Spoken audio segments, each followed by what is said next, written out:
Hello बच्चों, आप सबका कक्षा 7 विज्ञान विषय के अध्याय 3 ऊष्मा के अभ्यास प्रश्न उत्तर की इस क्लास में हार्दिक स्वागत है। प्रिय विद्यार्थियों, आपकी नवीनतम बुक 2023-24 के अनुसार हमने आपके अध्याय 1 और 2 के अभ्यास प्रश्न बहुत अच्छे से सॉल्व करा दिए हैं। अगर वो क्लासेस नहीं देखी है तो फिर चैनल की प्लेलिस्ट पर जाकर आप उन सभी क्लासेस को आराम से देख सकते हैं। बच्चों, आज की इस क्लास में हम अध्याय 3 ऊष्मा के पहले पार्ट के भीतर दिए गए और उसके बाद हम अभ्यास के समस्त प्रश्नों को सॉल्व करेंगे। तो बच्चों, चलिए क्लास शुरू करते हैं। बच्चों, सबसे पहले हम बात कर रहे हैं पाठ के भीतर दिए गए कुछ प्रश्नों की। तो बच्चों, पहला प्रश्न आपके सामने दिया गया है। बूजो कहता है, बूजो कौन है? एक लड़का है। कहता है कि मेरा बायां हाथ कहता है कि मग सी में पानी गर्म है तथा दाहिना हाथ उसी पानी को क्या बताता है? ठंडा बताता है। इससे क्या निष्कर्ष निकलता है? यानी बच्चों, बूजो नाम का एक लड़का है, उसके पास एक मग में क्या है? पानी है। जब मग में वो अपने बाएं हाथ को डुबोता है तो उसे क्या पानी लगता है? उसे पानी गर्म लगता है। और जब वो पानी के अंदर अपने दाहिने हाथ को डुबोता है तो उसे पानी कैसा लगता है बच्चों? ठंडा लगता है। तो इससे हम क्या निष्कर्ष निकाल सकते हैं? तो बच्चों, इससे हम यह निष्कर्ष निकाल सकते हैं कि यह निश्चय करने के लिए कि कोई वस्तु गर्म है या फिर ठंडी, हम केवल अपनी इंद्रियों के स्पर्श पर विश्वास नहीं कर सकते हैं। इस कथन से बच्चों ये निष्कर्ष निकलता है कि कोई वस्तु ठंडी है अथवा गर्म है, यह केवल हम अपने इंद्रियों के स्पर्श पर विश्वास नहीं करके बता सकते हैं। ठीक है, आगे बढ़ते हैं बच्चों। प्रश्न संख्या 2, क्या प्रयोगशाला तापमापी यानी प्रयोगशाला में जो काम आने वाली तापमापी है उसके द्वारा हमारे शरीर का ताप मापा जा सकता है अथवा नहीं मापा जा सकता? प्रश्न क्या कह रहा है कि क्या प्रयोगशाला तापमापी के द्वारा हमारे शरीर का ताप मापा जा सकता है अथवा नहीं मापा जा सकता? तो बच्चों उत्तर देखें, नहीं।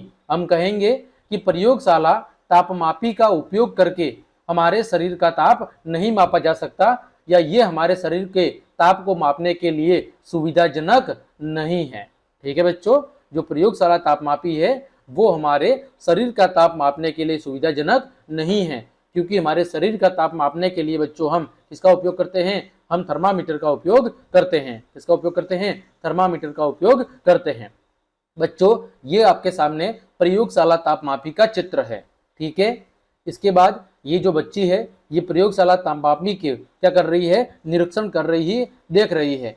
अब बच्चों बात करें थर्मामीटर की, तो ये 2 थर्मामीटर है जिनके उपयोग से मानव शरीर का तापमान मापा जाता है। बच्चों, इसमें जो ये पहला दिया हुआ है ये क्या है? बच्चों, ये एनालॉग थर्मामीटर है जो पहले के जमाने में यूज होता था। और दूसरा बच्चों ये डिजिटल थर्मामीटर है, ठीक है, जो आजकल यूज हो रहा है। तो थर्मामीटर का उपयोग मानव शरीर के तापमान को मापने के लिए किया जाता है। इसके लिए किया जाता है, मानव शरीर के तापमान को मापने के लिए बच्चों थर्मामीटर का उपयोग किया जाता है। और प्रयोगशाला में जो विभिन्न प्रकार के परीक्षण होते हैं उन परीक्षणों का तापमान मापने के लिए बच्चों किसका उपयोग किया जाता है? प्रयोगशाला तापमापी का उपयोग किया जाता है। आगे बढ़ते हैं बच्चों। प्रश्न संख्या 3, जब तापमापी का बल्ब किसी वस्तु के संपर्क में आता है, जब तापमापी का बल्ब किसी वस्तु के संपर्क में आता है तो पारे के तल में परिवर्तन क्यों होता है? इसके पीछे वजह क्या है? बच्चों, जब तापमापी का जो बल्ब है जब वो किसी वस्तु के संपर्क में आता है तो जो पारे का तल है उसमें परिवर्तन क्यों होता है? तो बच्चों, जब तापमापी का बल्ब किसी वस्तु के संपर्क में आता है तब वस्तु का जो तापमान है तापमापी के बल्ब के तापमान जितना नहीं होने से, यानी तापमापी के बल्ब का तापमान अलग होता है और वस्तु का तापमान अलग होता है। तो जब तक वस्तु का तापमान तापमापी के बल्ब के तापमान के बराबर नहीं हो जाता तब तक बच्चों बल्ब का तापमान क्या होता रहता है? बदलता रहता है। जिससे वजह से पारे के तल में भी क्या होता है बच्चों? जिस वजह से पारे के तल में भी परिवर्तन होता है। ठीक है बच्चों, आगे बढ़ते हैं। प्रश्न संख्या 4, देखो आपके सामने एक लड़की है, ये क्या कर रही है? कुछ सोच रही है। ये क्या सोच रही है कि यदि 2 वस्तुओं का ताप क्या होगा? समान होगा तो क्या ऊष्मा स्थानांतरित नहीं होगी? बच्चों जैसे कोई वस्तु है ए और एक वस्तु है बी, समझ लीजिए ए वस्तु का ताप कितना है 50 डिग्री सेल्सियस और दूसरी वस्तु का भी तापमान कितना है 50 डिग्री सेल्सियस। तो बच्चों क्या दोनों के अंदर ऊष्मा का यानी ताप का आदान प्रदान होगा या नहीं होगा? तो बच्चों देखें, इसका उत्तर है हाँ, कि जब दो वस्तुओं का तापमान क्या हो, समान हो, तो उनके बीच में ऊष्मा का जो स्थानांतरण है वो बच्चों नहीं होगा। जब दो वस्तुओं का ताप समान है तो उनके बीच ऊष्मा का जो स्थानांतरण है या ऊष्मा का जो आदान प्रदान है बच्चों, वो ऊष्मा का आदान प्रदान नहीं होगा। ठीक है बच्चों, दोनों के बीच में ऊष्मा का आदान प्रदान नहीं होगा। क्यों? क्योंकि बच्चों ऊष्मा का आदान प्रदान तभी होता है जब दोनों के तापमान में क्या हो, अंतर हो, यानी एक वस्तु गर्म हो और दूसरी क्या हो, पहली वस्तु की तुलना में कम गर्म हो या फिर ठंडी हो।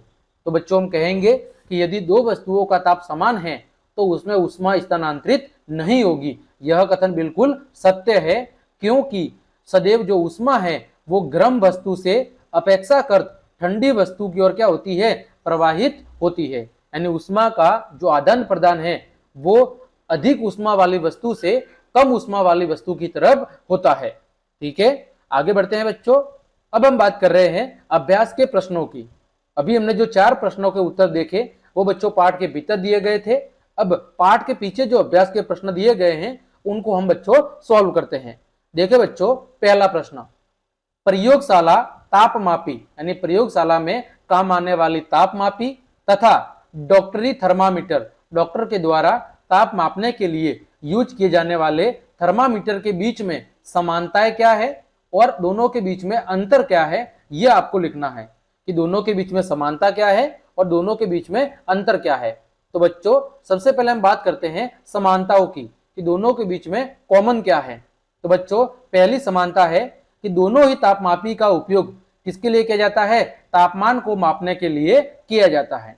दूसरा, दोनों के अंदर पारे का यानी मरकरी, पारा मतलब मरकरी धातु का उपयोग जिसे हम Hg कहते हैं, तो दोनों पारों के अंदर पारा यानी कि मरकरी धातु का उपयोग किया जाता है। ये दोनों के अंदर बच्चों क्या है, समानता है, कॉमन बातें हैं। अब बच्चों दोनों के अंदर असमानताएं, अलग अलग विविधताएं क्या है।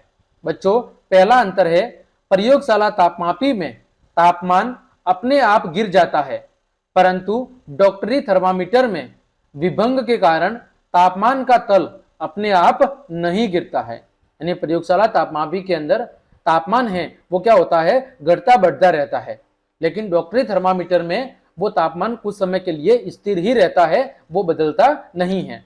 दूसरा, प्रयोगशाला तापमापी का जो परिसर है, जो उसकी रेंज है वो कितनी होती है, -10 डिग्री सेल्सियस से लेकर 110 डिग्री सेल्सियस तक। ये प्रयोगशाला तापमापी की रेंज होती है कि ये -10 डिग्री सेल्सियस से लेकर पॉजिटिव के अंदर प्लस में 110 डिग्री सेल्सियस तक तापमान को माप सकता है। वही जो आपका डॉक्टरी थर्मामीटर है वो बच्चों 35 डिग्री सेल्सियस से लेकर 42 डिग्री सेल्सियस तक ही उसका परिसर यानी उसकी रेंज होती है। कितनी रेंज होती है, 35 डिग्री सेल्सियस से लेकर 42 डिग्री सेल्सियस तक। बच्चों ये डॉक्टरी थर्मामीटर का चित्र है जो 2 प्रकार का होता है, एनालॉग और डिजिटल।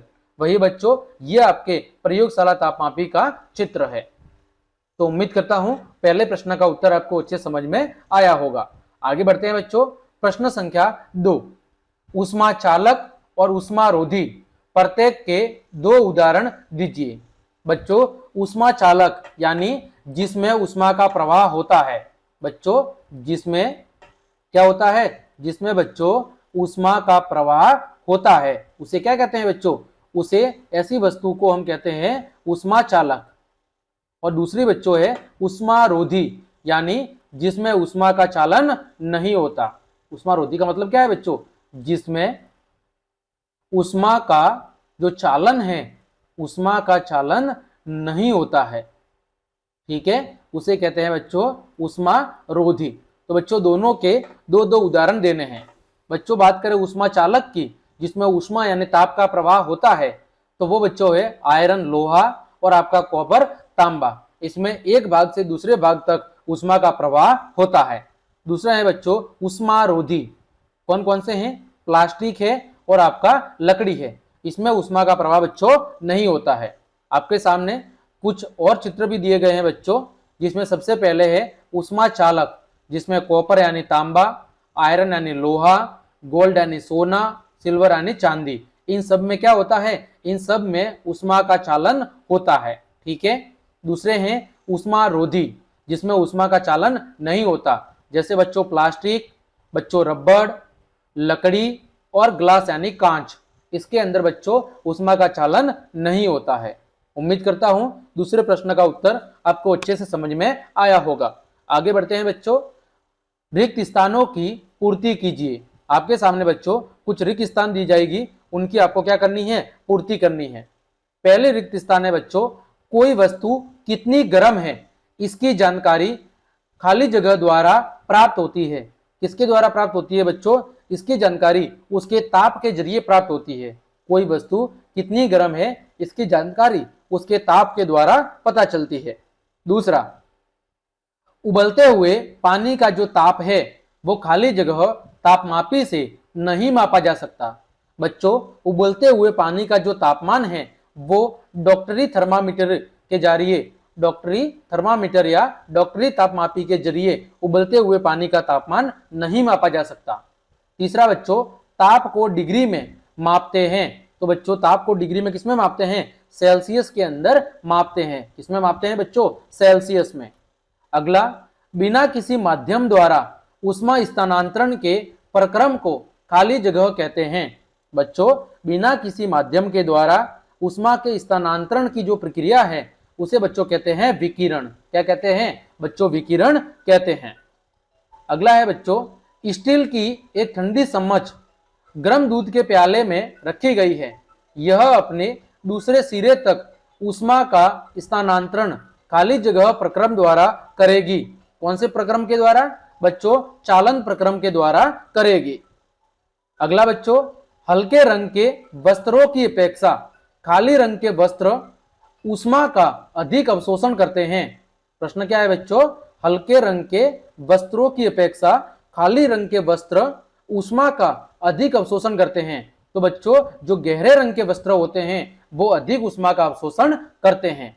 तो बच्चों पहली खाली जगह में उसके ताप से, दूसरा डॉक्टरी, तीसरी खाली जगह में सेल्सियस, चौथी में विकिरण, पांचवी में चालन और छठे के अंदर गहरा। इस प्रकार बच्चों हमने सभी रिक्त स्थानों की पूर्ति बहुत अच्छे से कर दी है।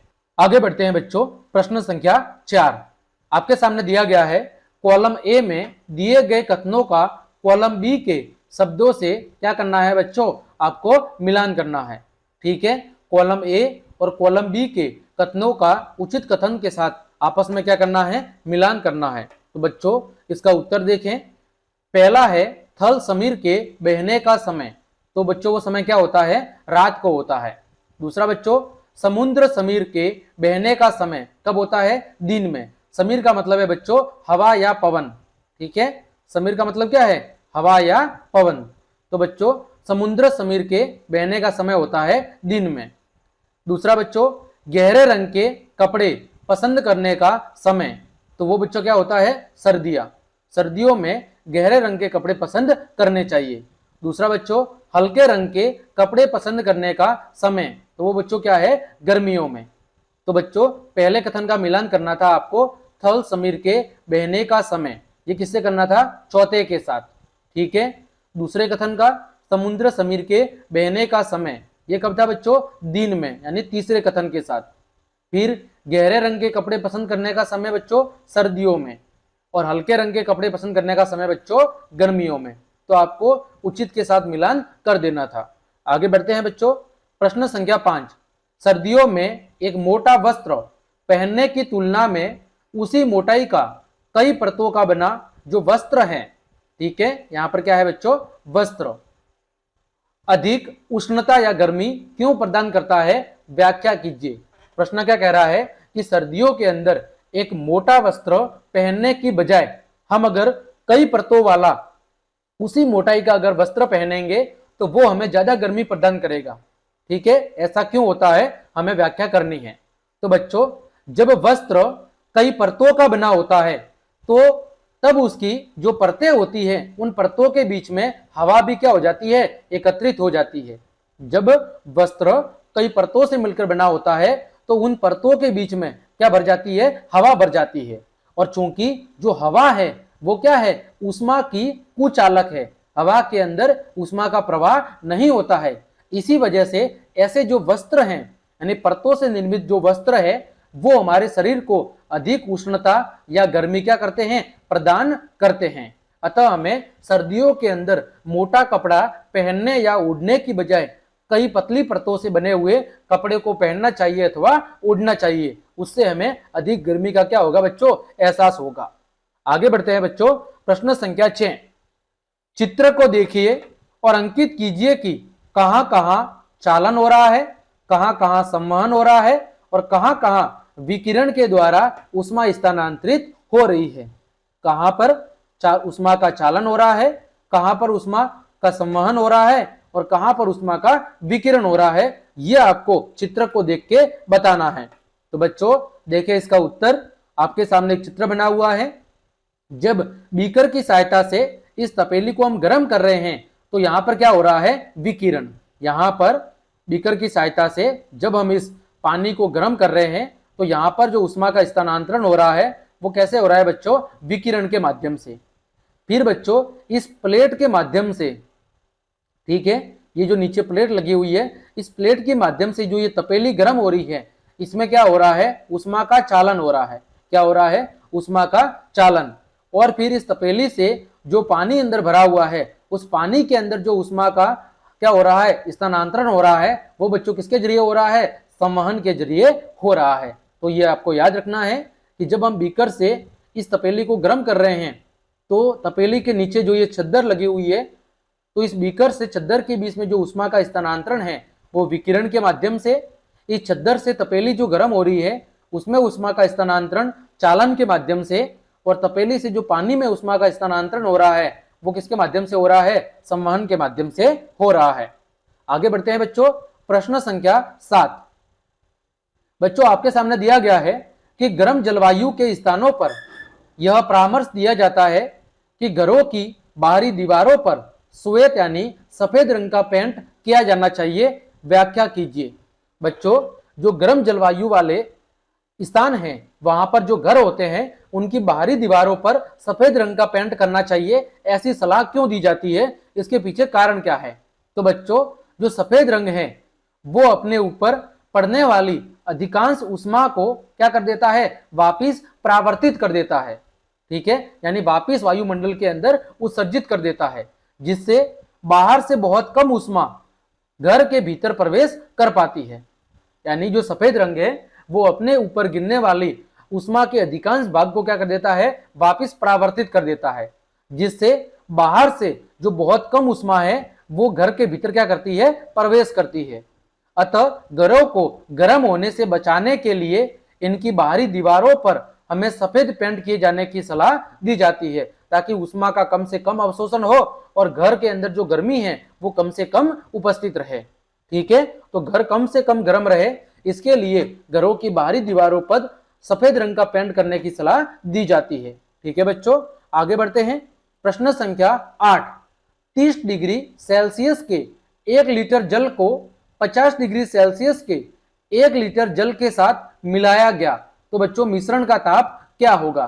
बच्चों एक ए आपका गिलास था, दूसरा बी गिलास था। एक गिलास में जो पानी है वो कितना गर्म था, 30 डिग्री सेल्सियस। बी गिलास में जो पानी है वो कितना गर्म था, 50 डिग्री सेल्सियस। इन दोनों को क्या कर दिया गया, इन दोनों को बच्चों मिला दिया गया। तो अब इस मिक्सचर के अंदर जो मिक्सचर आपका ए बी है, इस ए बी मिश्रण का तापमान कितना होगा। तो बच्चों इस ए बी मिश्रण का जो तापमान है वो कितना होगा, तो वो बच्चों 30 डिग्री सेल्सियस से लेकर 50 डिग्री सेल्सियस के क्या होगा, बीच में होगा। तो ऑप्शन नंबर जो ग है वो आपका क्या है बच्चों, सही जवाब है कि इस मिश्रण का जो तापमान है वो 30 डिग्री सेल्सियस से लेकर 50 डिग्री सेल्सियस के बीच में होगा। आगे बढ़ते हैं बच्चों, प्रश्न संख्या 9। 40 डिग्री सेल्सियस ताप की लोहे की किसी गोली को कटोरी में भरे 40 डिग्री ताप के जल में डुबोया गया, इस प्रक्रिया में ऊष्मा का क्या होगा। बच्चों देखो क्या कह रहा है प्रश्न कि एक 40 डिग्री तापमान की क्या है बच्चों, लोहे की गोली है। क्या है बच्चों, 40 डिग्री तापमान की लोहे की गोली है, और दूसरा एक 40 डिग्री सेल्सियस क्या है, गर्म जल है। ठीक है, इस गोली को इस गर्म जल के अंदर डाला गया है। बच्चों देखो, दोनों का तापमान बिल्कुल क्या है, बराबर है। क्या है बच्चों, दोनों का तापमान बिल्कुल बराबर है। तो ऐसी स्थिति में ऊष्मा का जो स्थानांतरण है, ऊष्मा का स्थानांतरण बच्चों नहीं होगा। ठीक है, क्योंकि दोनों वस्तुओं का तापमान बराबर है, अतः ऊष्मा का कोई स्थानांतरण नहीं होगा। तो इसका उत्तर होगा न तो लोहे की गोली से जल की ओर और न ही जल से लोहे की गोली की ओर ऊष्मा क्या होगी, स्थानांतरित होगी। यानी ऊष्मा का कोई स्थानांतरण नहीं होगा, क्योंकि ऊष्मा सदैव उच्च ताप से निम्न ताप की ओर क्या होती है, प्रवाहित होती है। यहाँ पर दोनों वस्तुओं का ताप बराबर है, अथवा ऊष्मा का कोई स्थानांतरण नहीं होगा। आगे बढ़ते हैं बच्चों, प्रश्न संख्या 10। लकड़ी की एक चम्मच को आइसक्रीम के प्याले में डुबोया गया, इसका दूसरा सिरा। लकड़ी की एक चम्मच को आइसक्रीम के प्याले के अंदर डुबोया गया है, तो इसका दूसरा सिरा पर क्या प्रभाव पड़ेगा वो बताना है। तो बच्चों इसका जो दूसरा सिरा है वो ठंडा नहीं होगा, यानी उसमें कुछ भी प्रभाव देखने को नहीं मिलेगा। कारण क्या है बच्चों, कि जो लकड़ी है, लकड़ी क्या है, लकड़ी बच्चों ऊष्मा की कुचालक है। लकड़ी क्या है बच्चों, ऊष्मा की कुचालक, इसमें ऊष्मा का प्रवाह नहीं होता है। इस वजह से लकड़ी के चम्मच का जो दूसरा सिरा है उसमें बच्चों में कुछ भी परिवर्तन देखने को नहीं मिलेगा। ठीक है, अगला बच्चों प्रश्न संख्या 11। स्टेनलेस इस्पात की कढ़ाई में प्राय कॉपर तांबे की तली लगाई जाती है। यानी बच्चों जो हम स्टील के बर्तन लाते हैं, उन स्टील के बर्तन के अंदर जो नीचे की तली होती है वो किसकी बनी होती है बच्चों, तांबे की यानी कॉपर की बनी होती है। इसका कारण क्या हो सकता है बच्चों, इसका कारण क्या है, तो बच्चों इसका कारण है कि जो स्टेनलेस इस्पात है उसकी अपेक्षा जो तांबा है वो ऊष्मा का क्या होता है बच्चों, अच्छा चालक होता है। इसका कारण क्या है कि जो तांबा है वो स्टील की तुलना में ऊष्मा का अधिक चालक होता है। इस वजह से वस्तुएं आसानी से क्या हो जाती है, गर्म हो जाती है। तो इसका सही जवाब है ऑप्शन नंबर ग। ठीक है बच्चों, तो इस प्रकार हमने आपके अध्याय 3 के पाठ के भीतर दिए गए और अभ्यास के समस्त प्रश्नों के उत्तर बहुत अच्छे से जान लिए हैं। उम्मीद करता हूं सभी प्रश्नों के उत्तर आपको अच्छे समझ में आए होंगे। तो क्लास देखने के लिए आप सभी को धन्यवाद। यदि आपको मेरी क्लास और मेहनत पसंद आई है तो फिर लाइक, कमेंट, शेयर और सब्सक्राइब जरूर करें। आज के लिए इतना ही। जय हिंद, जय भारत।